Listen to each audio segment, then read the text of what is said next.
Right, now I'm in Buena Vista Park. Now it's pretty high, 350 meters, overlooking the city, San Francisco. And as you see, I've just had quite some time in Haight Ashbury. That's the hippie district. Now, it's very cool, very colourful, and at one point I was coughing on the smell of weed. Yes, I was. By the time I've got to the end of Haight Ashbury and back, I felt a little bit higher, so I decided to get a little bit higher up this really high hill, and I'm just going to show you the views. I'll swap around.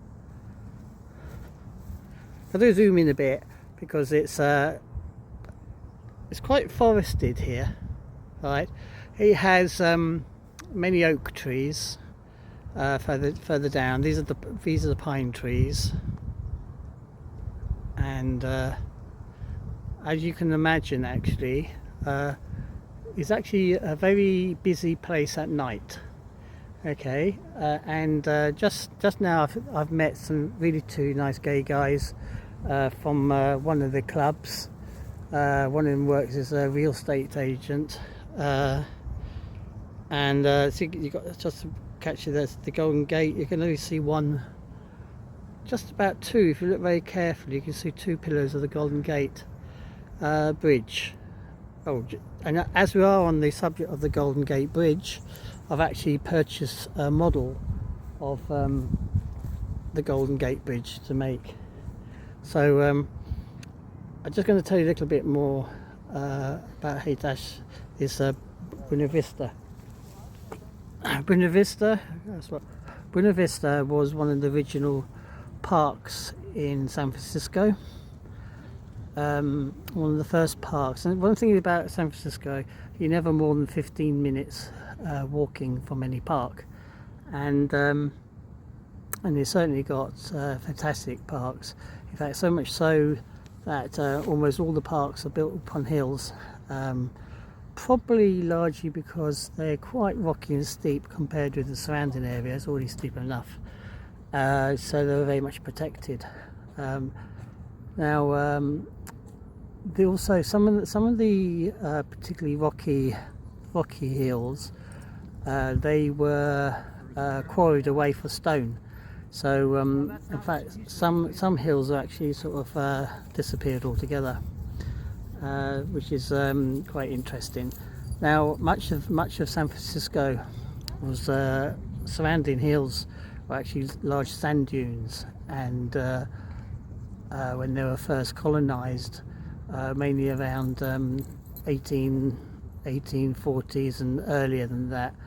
Well, by 1840 there was more of a town here, but a trading post goes back to like 1750, when the Spanish colonized the area, and Mexican Spanish, I should really say, because obviously Mexico was part of Spain, one of the colonies.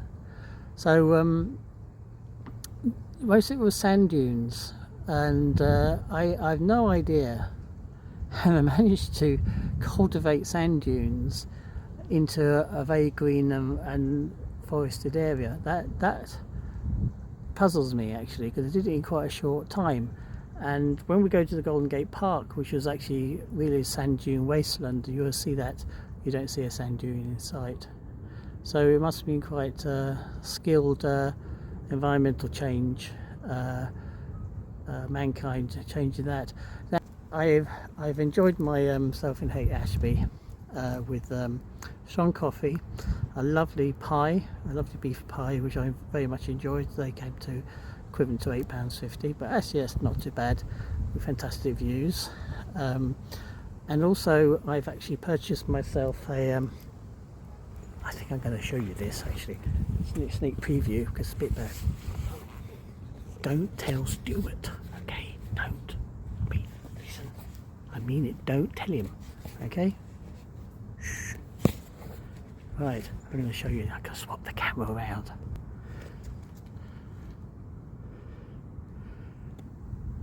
There we are. I'm not joking, right? This is a plastic model, quite a big one actually, of the Golden Gate Bridge. So I decided to bring the Golden Gate Bridge back to Gibraltar and build this model. Now, why do you say don't tell Stuart?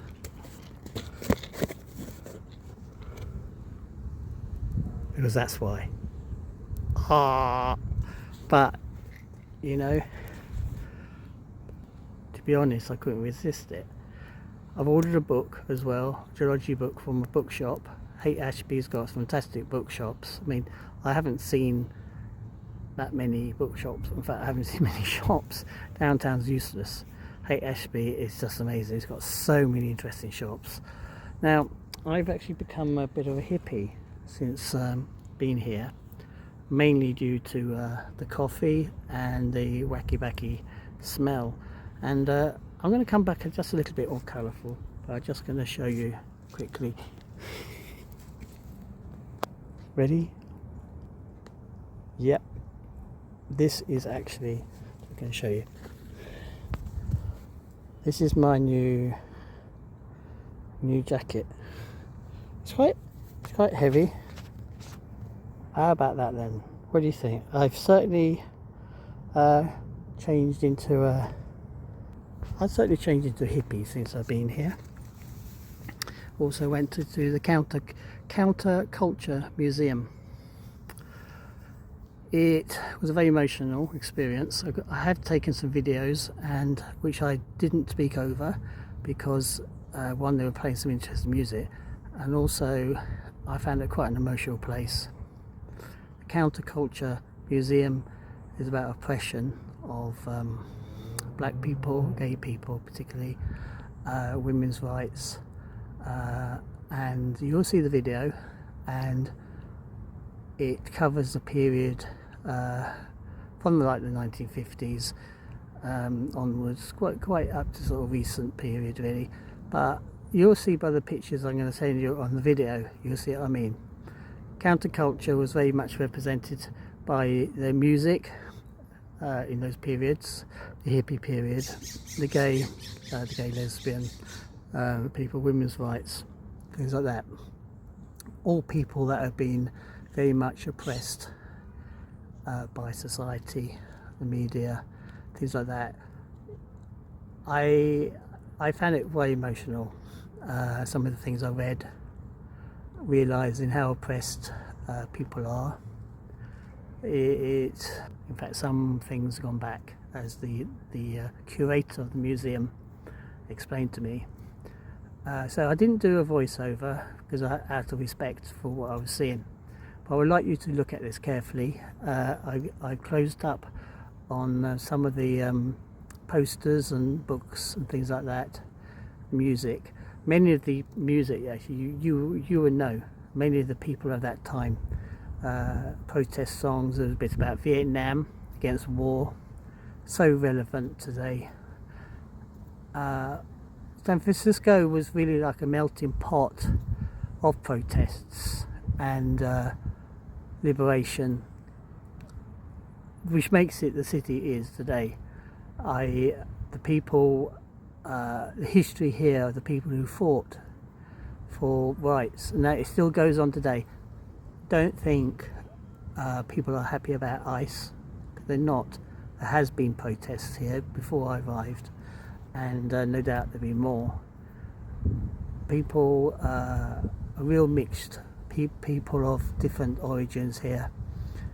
They come here because it is freer. I'm not going to use that word liberal. Why does that word bother me so much now? I think the context has been changed, you know. But people with open-mindedness and freedom of expression and freedom of their own self, and the people trying to build confidence of their own self-worth, and the struggles that people have generally. And through the 60s, 60s weren't necessarily good times, by the way. 60s, 70s, 80s, they weren't necessarily good. You may see that, right, through its music and things like that, and the the summer of love, which will be touched upon in the video. But people who needed that to balance the oppression. Certainly during the 80s when I was younger, being gay was always on the paper. Horrible gay people over the sun. You were ridiculed. And we went to discos, we went to nightclubs to remind ourselves that life could be fun with each other and to be accepted because you're amongst other like-minded people. And it's through the music, whether it be disco or hippie music or rock or any of that sort of music in the cultures, they represent the flip side of the coin, as it were. You needed to party hard because life was hard, and it isn't until you really understand that, you realise that you need to have fun. You need to have fun with your friends, you need to party hard, you need that. That's your survival method. That's the way you're going to keep sane, okay?